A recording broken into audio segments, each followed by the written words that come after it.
How's it guys, this is Dayvy FPL and welcome back to another Fantasy Premier League video here on my channel.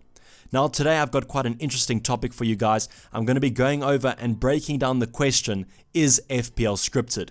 We've got the newly released BT Sports script for the upcoming Premier League season. We're going to be going over it and taking a look at what they predict. I first saw this script in a Spencer-owned video where he went over the script in a very general footballing manner. So I thought I'd thoroughly go over the script and break down the stats and the facts in an FPL manner to produce a better prediction for our upcoming FPL season. So I know there's a ton of managers that are absolutely stat crazy and make decisions purely based on the player's stats. So I thought what better way to do than present you guys with a prediction based purely on statistics. So without further ado, sit back, relax, and let me take you through the 2019/2020 Premier League season. So firstly, I just wanted to give you guys some information about this BT Sports script because you probably don't know a lot about it. It was recently released, and off the introduction to the script, I've gotten the following information. They have said it's a combination of some of the biggest brains in sports data, analytics, and machine learning. It's an AI-driven script written before the season begins. And they've got stats from Opta and Squawka, which are going to be used to make these predictions. So basically what this means is that they've used AI or machine learning to go through these stats and run simulations and pick the most valid outcome.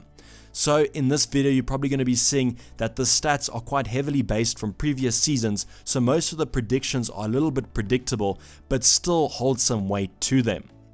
You're going to be going over a couple of things in this video, such as the top of the table at the end of the season and at Christmas time, as well as the Golden Boot winners and the leading assisters.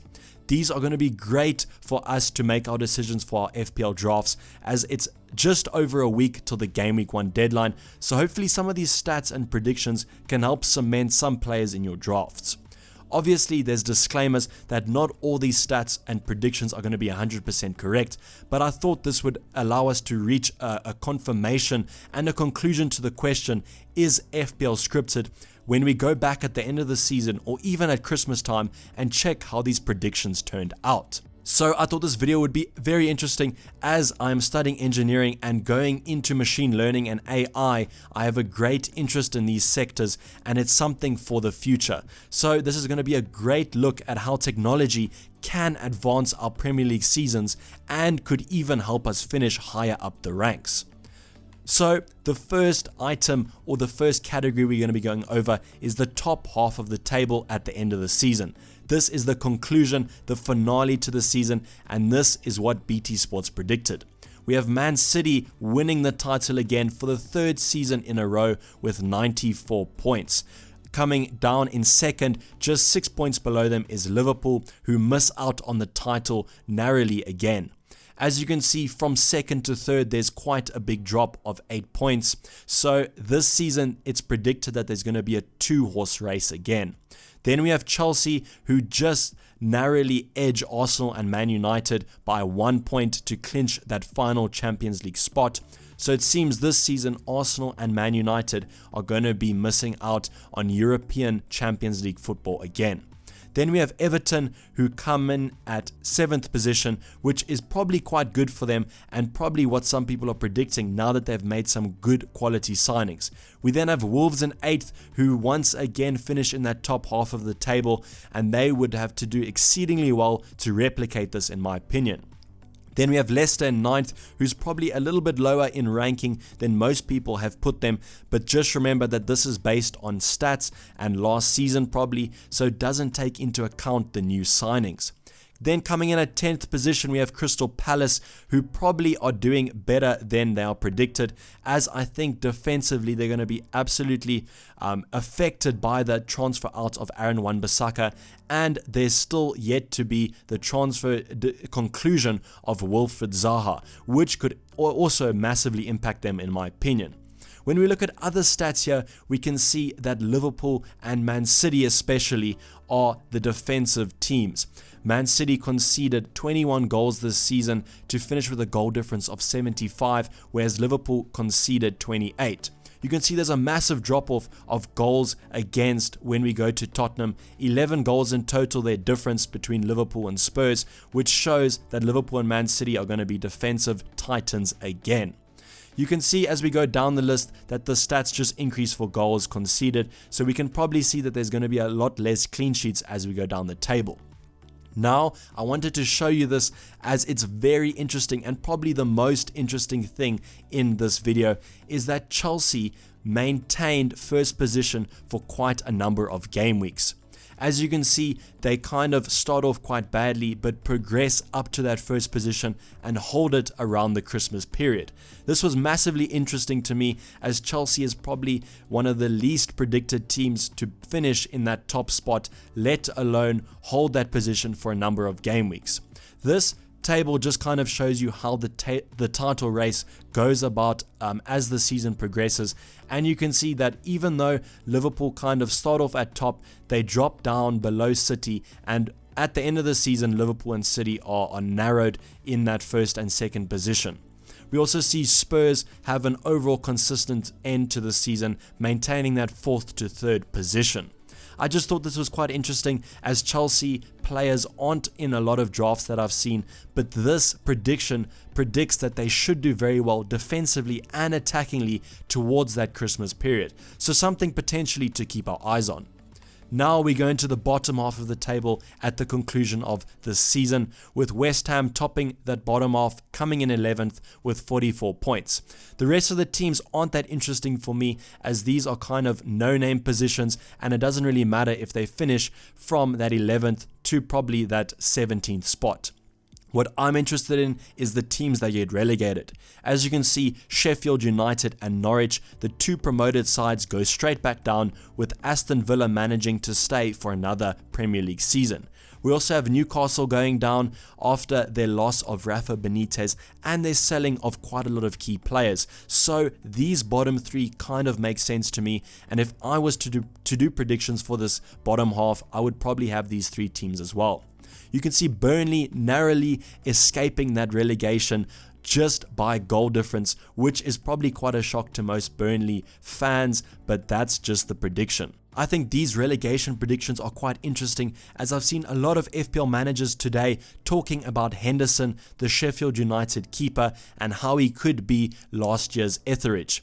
In my opinion, he will be last year's Etheridge, as he will get relegated. This could be a decisive thing for most FPL managers, as when you look at these stats, you can kind of choose which budget options to go for from the promoted sides. It seems that Aston Villa are probably the team to go for out of the promoted sides. So, going into another interesting FPL section is the Golden Boot race, the race for the most goals in the Premier League. And this is predicting Mohamed Salah to win it for the 3rd season in a row. He's predicted to score 29 goals, which is absolutely insane, and just pips Kane by 5 goals, which in the grand scheme of things is quite a lot. So we have Kane in second place with 24, followed by Aubameyang and Aguero both on 23. We then have Sterling and Lacazette on 17 and 16 respectively. For me, this is quite impressive from Sterling, as it shows that he has the form to continue last season's run, where he had his best season in the Premier League. So 17 goals from the Man City winger is probably a little bit respectable. However, compared to Salah, it is quite miserable, as the 29 goals compared to 17 is quite a lot of goal difference. This is interesting for me, as Kane is predicted to have a very good season, and I think is someone that we should be considering. However, that could be more later on into the season. As you can see, Aubameyang is also expected to have a crack of a season, as he usually does, and for me, he's criminally underrated in the FPL scene. I think that he's a set and forget striker that you can have for the entire season, who's going to score you a lot of goals. We can see Aguero, he has also predicted with 23. However, this does not have his reduced minutes that I think he will be having this season, with the inclusion of Jesus in that squad. Lacazette also has quite a good season, so which could be the reason why Arsenal kind of are competitive for that top 4 spot.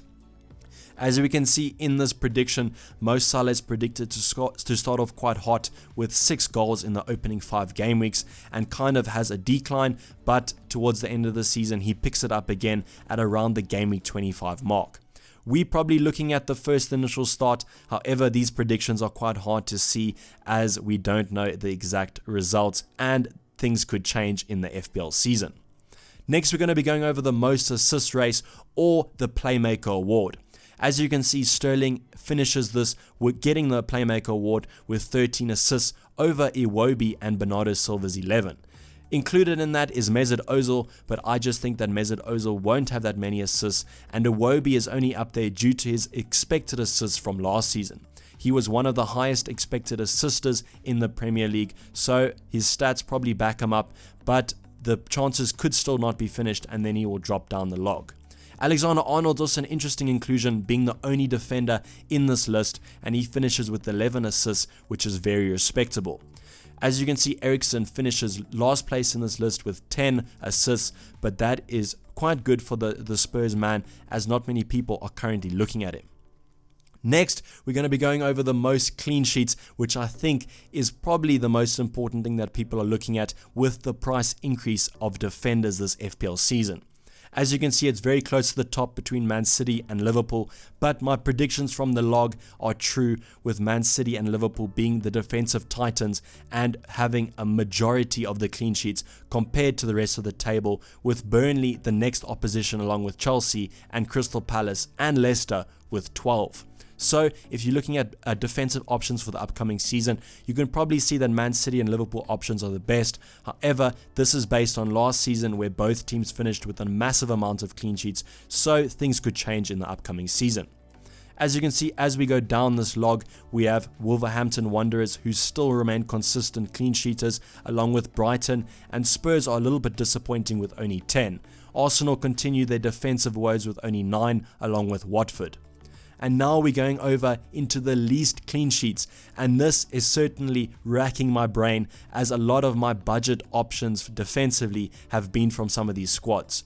You can see Everton with 8, and I don't know if you've watched my previous draft videos, but you're probably laughing at me as I have doubled up on Everton defense in most of my drafts, and after seeing this prediction, I'm a little bit worried. Keeping the same amount of clean sheets as newly promoted Sheffield United is not only worrying, but is driving me to transfer these Everton defenders out of my draft squads. We then have Aston Villa on 7 along with Man United and Newcastle, and coming in the last spot is Bournemouth and Norwich. This is quite stereotypical of Bournemouth in my opinion, as they are defensively not that good. However, the attack is probably something to sort after.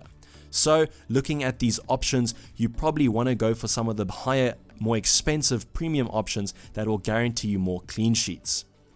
Now, the last little section we're going to be going over is the top half of the table and the bottom half of the table at the Christmas period. The reason I'm doing this is that we're probably going to be planning to use our wildcard in this first half of the season, so therefore I want to give you guys a little bit of an insight on the teams that should be performing well up until that December period. So keep this in mind when making your drafts, as after that first wildcard, if you manage to hold it on to the later periods, you could probably change your squad instantly and overall change to squads that are going to have a better end to the season. Now you can see that Chelsea is predicted to be number 1 in the Premier League come Christmas time, and that is quite shocking for me, as without a transfer market and with the outgoing player of Eden Hazard, I think they're going to be left with a massive hole in their attacking sector. So I don't think Chelsea are going to be finishing this high, but if the stats say they should do well defensively, we could opt for some of their defenders. So as you can see, the rest of the top 4 is quite predictable, with Man City, Liverpool and Spurs filling up those slots, and then Arsenal and Man United, along with Everton, forming that next couple spots. We then have Leicester and Wolves, and the only difference is Watford being included in here instead of Crystal Palace. Now when we look at the bottom half of the table, we can see that Sheffield United is still bottom of the log, but now we have 2 new sides, Brighton and Aston Villa, in the relegation zone. This tells me that the relegation scrap is going to be quite competitive this season and should hopefully let us have some quality players in these cheaper sides. You can see that Newcastle are out of the slot, but only by 1 point, with Burnley yet again escaping the relegation zone on goal difference. This would probably just be a little bit of an indication that Sheffield United seems like a team to avoid, along with maybe the likes of Brighton, Burnley and Newcastle. However, this is just a prediction and this does not mean it's true.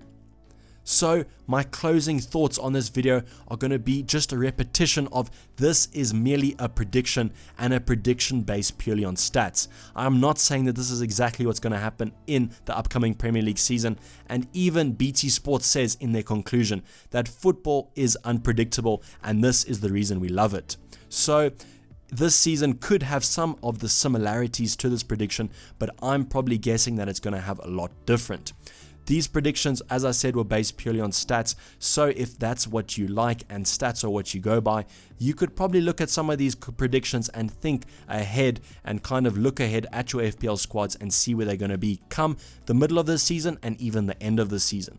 So please, this is just a prediction, this is not kind of anything to go by, and it is certainly not true. However, come the end of the season, it's going to be quite interesting to see if we can now take the BT Sports script as fact for the next couple seasons on, after this season concludes.